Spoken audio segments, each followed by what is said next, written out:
Got a little bonus for you here at the end of this eggplant parm video.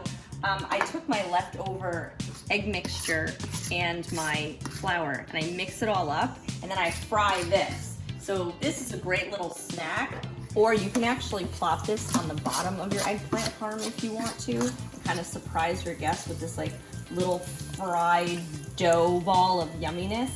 And you just fry this just like you would your eggplant. It's so yummy. You can snack on it while you're making your eggplant or waiting for it to be ready too. You just fry this up.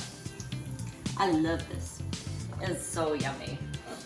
Dip it in the sauce while you're waiting. Oh, amazing.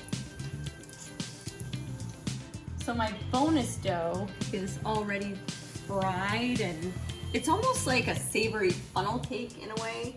You can just literally take this again, snack on it, dip it in your sauce. It's so good and so fluffy and like just tastes so decadent.